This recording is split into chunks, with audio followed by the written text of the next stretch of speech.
When the Costco CEO said they were losing money on the $1.50 glizzy and needed to raise the price, co-founder James Sinegal responded, "If you raise the effing hot dog, I will kill you. Figure it out." A company president once walked into his boss's office with the numbers in hand. The $1.50 hot dog Costco had been selling since 1985 was now losing money on every single order. Inflation had tripled the cost of everything, beef prices had gone haywire, and the math simply didn't work anymore. He proposed the obvious, finally raise the price. And the founder, James Sinegal, looked at him and said, "If you raise the price of the effing hot dog, I will kill you." 40 years. The consumer price index roughly tripled. Every ingredient that goes into that hot dog has gotten more expensive, and the price has never moved by a single cent. But here's the thing. That hot dog isn't a quirk. It's the most visible piece of a $350 billion empire that deliberately refuses to maximize its own profits, that Wall Street's most powerful analysts spent 2 decades publicly begging to change, and that quietly ignored every last one of them on its way to becoming one of the most enduring institutions in American business. To understand why a man would threaten to kill someone over a cheap meal, you have to understand the fortress he built around it. So this is the full story of how the $1.50 hot dog broke traditional capitalism and won. Chapter 1. The Fortress that Wall Street couldn't crack. Before we get into the hot dog, and we will get very much into the hot dog, let's establish what kind of company we're actually talking about, because Costco doesn't fit neatly into any category that business school curricula have traditionally prepared people to analyze. This is a $350 billion retail empire that deliberately refuses to maximize its own profits. A company whose founders looked at the standard playbook of American retail: squeeze suppliers, mark up aggressively, cut labor costs, satisfy the quarterly earnings demands of hedge funds, repeat until rich, and decided to build something architecturally different from every principle in that playbook simultaneously. A company that Wall Street analysts spent 2 decades begging to change its ways, loudly, publicly, repeatedly, and with the full force of institutional financial pressure behind them, and whose founders responded by essentially not caring at all. The result is a business that generates nearly $5 billion in annual profit from membership fees alone before a single item moves off a single pallet. A private label brand, Kirkland Signature, that in the 2023-24 fiscal year generated approximately $86 billion in revenue, more than Nike, more than Procter & Gamble, operating under a name most people associate with bulk paper towels and decent olive oil. A workforce with a retention rate of 94% after the first year in an industry where annual turnover typically runs at 60%, which is the closest thing to a solved problem that exists in American retail labor. A company that in January 2024 dropped $6.65 billion in a single special dividend payment directly into shareholders' accounts, not because the market demanded it, but because the people running it felt like it, which is the kind of move that only makes sense when you understand who actually controls this operation and what they've always believed it was for. And at the spiritual center of all of it, connecting the philosophy to the balance sheet, to the culture, to the relationship with every customer who has ever walked through those oversized warehouse doors, is a $1.50 hot dog that has remained at that price since Ronald Reagan's first term. And if the people currently running Costco have anything to say about it, it will remain there long after the rest of us have forgotten what things used to cost. So you might be thinking, how is a $1.50 hot dog even possible in the current economy? Well, the basic instrument of the company behind this cheapest hot dog in the world was the margin cap, which eventually became one of the most radical decisions in the history of American retail. Chapter 3. The most rebellious pricing decision in retail history. In traditional retail, margin is everything. A department store buys a shirt for $10 and sells it for $50 because the $40 markup is what funds the advertising, the store design, the sales staff commissions, the executive compensation, and the quarterly earnings report that keeps institutional investors happy. The entire economic model of conventional retail is built on the assumption that the gap between what something costs and what you charge for it is where the business lives, and that maximizing that gap is the primary objective of anyone running a serious retail operation. James Sinegal looked at that model and instituted a rule that made the financial world deeply uncomfortable. No branded item in a Costco warehouse would ever carry a markup exceeding 14%. Private label items, which would eventually become the Kirkland signature line, were capped at 15%. These weren't targets or guidelines or aspirational benchmarks that would flex under competitive pressure. They were rules, non-negotiable and permanent, and Sinegal enforced them with a personal intensity that made clear to everyone in the organization that violating them was not a financial decision, but a philosophical betrayal. The logic behind the cap was counterintuitive enough that it took Wall Street analysts years to understand it, and some of them never fully did. By deliberately limiting Costco's own profit margin on every transaction, Sinegal created a pricing position that was essentially impregnable, because any competitor that tried to match Costco's prices at Costco's volume would need either a comparable cost structure or the willingness to operate at a loss indefinitely. Walmart couldn't do it. Target couldn't do it. Amazon has spent billions of dollars trying to approximate it and hasn't fully succeeded. The margin cap turned low profitability per transaction into the most durable competitive moat in American retail, because the only way to undercut it is to accept the same constraint. And most companies are structurally and culturally incapable of doing that. The downstream effect was equally important. When margins are capped and prices are set accordingly, inventory has to move at extraordinary velocity for the model to generate sufficient revenue to fund operations. Costco's warehouses became environments where products turned over so rapidly that the financial cycle operated in Costco's favor. Goods were sold, and cash was collected before suppliers needed to be paid, creating a negative working capital model that effectively allowed Costco to fund its own massive expansion using its customers' money rather than debt. The margin cap wasn't just an act of corporate rebellion. It was an extraordinarily sophisticated financial engineering decision disguised as a customer-friendly pricing philosophy. And then there was the membership fee, which is where the genius of the entire model reveals itself most completely. Chapter 4. Why Costco doesn't actually need to sell you anything. Here is the insight that makes Costco's business model genuinely unlike anything else in the retail landscape, and it's one that most people who shop there regularly have never consciously processed, even though they participate in it every time they renew their card. Costco is not fundamentally in the retail business. It is in the membership business, and the distinction is not semantic. It's the entire foundation of the financial architecture. When you pay your $65 or $130 annual fee, you are not buying access to discounted goods in any straightforward transactional sense. You are providing Costco with guaranteed front-loaded pure margin revenue before you've touched a single item in the warehouse, revenue that flows directly to the bottom line because there is no cost of goods to set against it. In 2024, Costco generated approximately $4.8 billion from membership fees. That number covers virtually all of the company's operating expenses.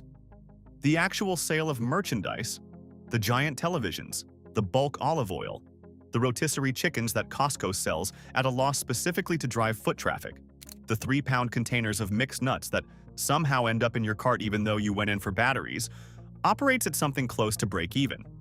The entire product operation exists not to generate profit directly, but to justify the renewal of that annual fee, which is where the actual money is. This structure makes Costco essentially recession-resistant in a way that conventional retailers can never be, because the revenue base is locked in before consumer spending patterns change. If inflation rises and disposable income falls, and people start making different decisions about what they put in their carts, Costco has already collected its profit for the year from every single member who renewed before economic conditions shifted. The membership fee is a financial buffer that sits between the company's profitability and whatever the macroeconomic environment happens to be doing. The renewal rate of 90% globally is the metric that makes this buffer meaningful at scale. People are more loyal to their Costco membership than to most subscription services, gym memberships, or banking relationships. And the reason is the sunk cost psychology that Sinegal and Brotman understood from the beginning. Once you've paid to be a member, you have a standing incentive to justify that payment through use, which drives basket sizes that would be extraordinary by any retail standard and keeps the renewal decision straightforward in ways that other subscription businesses spend enormous energy trying to engineer. You walk in for something specific and leave with a kayak and a flat of canned tomatoes and the vague sense that you've gotten tremendous value, and that feeling is precisely what brings you back to renew next year. The membership model also eliminated the need for traditional advertising entirely, which is one of the more remarkable features of an operation at this scale. Costco spends effectively zero on advertising. The membership card in your wallet is a physical reminder of your relationship with the brand that no commercial can replicate, and the experience in the warehouse, the treasure hunt of constantly rotating inventory, the sample stations, the food court at the exit, is designed to be its own marketing vehicle. Every visit reinforces the value proposition that drives renewal, which is the only marketing outcome that matters. Chapter 5. The $1.50 hot dog that defied inflation. Now we arrive at the hot dog, which has been waiting patiently through 4 chapters of financial architecture to take its rightful place at the center of this story. And it deserves the setup because, without understanding the philosophy that produced it, the hot dog looks like an eccentric pricing quirk rather than the most deliberate and consequential act of corporate communication in modern retail history. The $1.50 hot dog and soda combo was introduced in 1985, 2 years after the first Costco opened. The price point was set at a level that provided reasonable value to the customer relative to what comparable food court items cost at the time, and it was positioned at the exit of the warehouse so that the last experience a customer had before leaving was the experience of paying almost nothing for a complete meal. A final sensory confirmation of the value proposition that the entire shopping experience had been building toward. 40 years passed. Inflation accumulated. The consumer price index roughly tripled. Beef prices gyrated through cycles of drought and supply chain disruption and pandemic-era chaos. Every input cost associated with producing and serving a hot dog moved upward over those 4 decades in ways that were entirely outside Costco's control. And the price of the hot dog remained at $1.50. The story that has become legendary within corporate America involves Craig Jelinek, who served as Costco's president and eventual CEO, approaching James Sinegal at some point during his tenure with the financial reality of what maintaining that price was actually costing the company. The food court operation was losing significant money. The hot dog specifically was being sold below the cost of producing and serving it, and the deficit was growing as input costs rose. Jelinek presented the numbers with the straightforwardness of a man who had spent his career at a company that prided itself on facing financial realities directly and proposed, reasonably, that the price needed to move. Sinegal's response has entered business lore in a form that requires a slight editorial adjustment for certain audiences, but loses nothing in translation. If you raise the effing hot dog, I will kill you. Figure it out. The instruction was not to find a way to make the loss acceptable or to manage the communication around a price increase. It was to solve the underlying cost problem through means other than passing it to the customer. Because passing costs to the customer, any cost, at any level, was a concession Sinegal was not prepared to make on an item that had become the most visible symbol of the company's relationship with the people who shopped there. What Jelinek and his team figured out was vertical integration. Costco built its own hot dog manufacturing plants, facilities in California and Chicago that brought the entire production process in-house, eliminating supplier margins and giving Costco direct control over the cost structure of the product that it had committed, implicitly but unmistakably, to sell forever at $1.50. The investment in those plants was significant. The ongoing operational cost of running them is real. All of it is absorbed by the company rather than transferred to the customer, because the $1.50 hot dog is not a food service item. It is a corporate commitment, and breaking it would signal something about Costco's relationship with its customers that no amount of margin improvement could justify. The psychological function of that commitment in the context of the broader Costco experience is something that behavioral economists could spend considerable time unpacking, and the short version is this. In a consumer environment where every other institution that has your loyalty is constantly testing the boundaries of that loyalty by raising prices, reducing quality, adding fees, and generally treating your business as a negotiating position rather than a relationship, the $1.50 hot dog that has not changed in 40 years communicates a specific kind of institutional character that money cannot buy through advertising and that competitors cannot replicate through imitation. It says that this company keeps its word. It says that your trust is worth more to them than the margin on a hot dog. And it says all of that not through a press release or a brand campaign, but through the simple act of charging the same price it has always charged for a thing you can hold in your hand and eat before you walk to your car. That's not a menu item.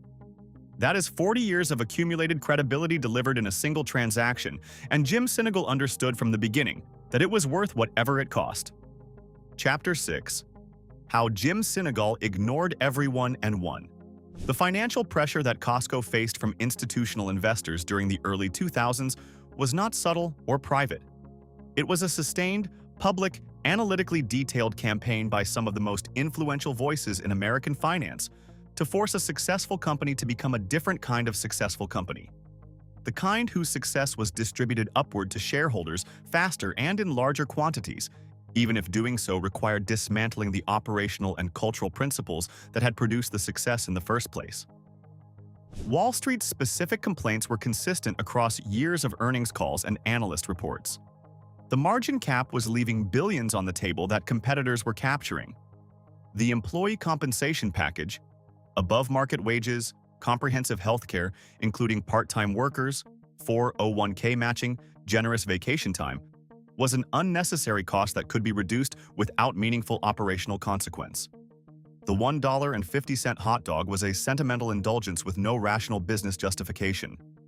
One prominent analyst made explicit what many were implying when he said it was better to be an employee or a customer at Costco than a shareholder, which was intended as a criticism and was received by Sinegal as something closer to a compliment.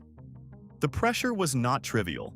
For a publicly traded company, the sustained disapproval of major institutional analysts creates real vulnerabilities: stock price depression, increased risk of activist investor involvement, board-level friction that can compromise leadership's ability to execute long-term strategy. Most CEOs in Sinegal's position would have found some version of a middle path, some way of appearing to respond to the financial community's concerns while protecting the most important elements of the company's philosophy.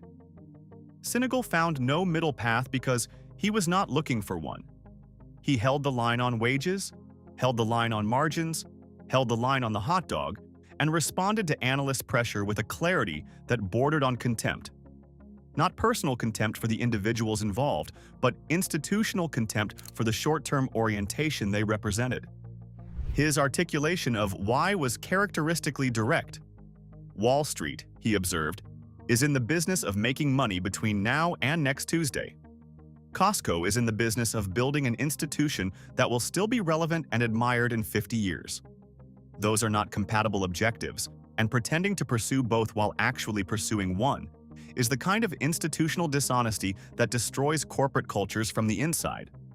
He chose the 50-year objective and let the quarterly earnings narrative take care of itself, which it eventually did. Costco's stock performance over the 2 decades since those analyst battles has been extraordinary, driven by exactly the compounding value creation that Sinegal argued would result from his approach, which means Wall Street ultimately made a great deal of money from a company it spent years trying to force to become something else. The succession structure that Sinegal built into the company's DNA was the final piece of this defense against short-termism. When he stepped down, his replacement was Craig Jelinek, the same man who had been with the company since 1984, who had worked his way up through the operational layers of the business, who understood the philosophy not as a set of external guidelines, but as the internalized framework of someone who had lived it for decades. When Jelinek eventually retired, the leadership passed to Ron Vakris, who had started his career at Costco as a forklift driver 40 years earlier. The pattern is unmistakable and deliberate. The people who run this company are people whose identity is the company, and the probability of an outsider arriving with a mandate to raise the hot dog price is approximately 0. Chapter 7. The $86 billion weapon hiding in plain sight. The Kirkland signature story is the dimension of Costco's business model that most casual observers underestimate most significantly, and understanding it requires understanding how Costco's relationship with its suppliers actually works. which is considerably more asymmetric than most people realize. Kirkland Signature was launched in 1995 as a consolidation of Costco's various private label products under a single brand named after the Washington city where the company was then headquartered. The consolidation was operationally sensible.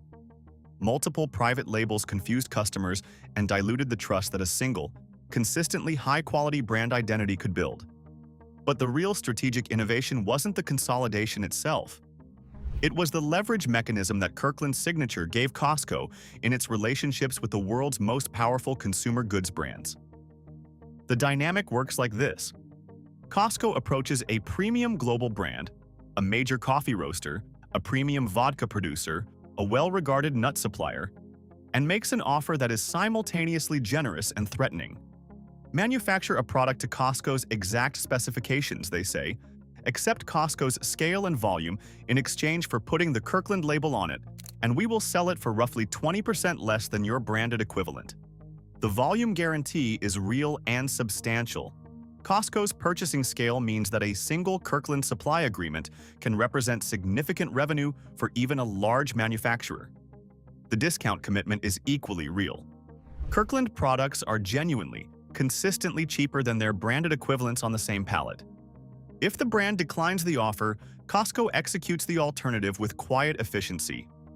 They find a manufacturer willing to produce a comparable product to Costco's specification, give it the Kirkland label, and place it directly adjacent to the premium brand in the warehouse. Costco customers, who have developed a trust in the Kirkland label that functions essentially as brand loyalty to a non-brand, make the economically rational choice, and the premium brand loses market share in one of the highest volume retail environments in the country. The brands that have chosen to manufacture for Kirkland, including, reportedly, major names across virtually every product category in the warehouse, have made the calculation that being inside the Kirkland ecosystem with reduced margins is preferable to being adjacent to it with reduced market share. The result is a private label that generated $86 billion in revenue in 2023 to 24, which is not a figure that belongs in a sentence about store brands. That's a figure that belongs in a sentence about the world's largest consumer goods companies, because that's the category Kirkland Signature actually competes in, from a position of structural advantage that most of those companies would find extremely uncomfortable to contemplate if they thought about it clearly. Chapter 8. What 40 Years of Defiance Actually Built. Pull all of this together, and what you have is not just a successful retail company, but a demonstration of something that American business culture has historically been resistant to accepting. That the most durable forms of commercial power are built on relationships rather than extraction, and that the short-term cost of maintaining those relationships is almost always worth the long-term compound return they generate. The $1.50 hot dog is the symbol of that philosophy at its most concentrated and most communicative. But the philosophy itself runs through every operational decision Costco has ever made. The margin cap that guaranteed customer value at the expense of shareholder quarterly returns. The employee compensation that treated labor as an investment rather than a cost to be minimized. The membership model that put the customer's prepaid trust at the center of the financial architecture.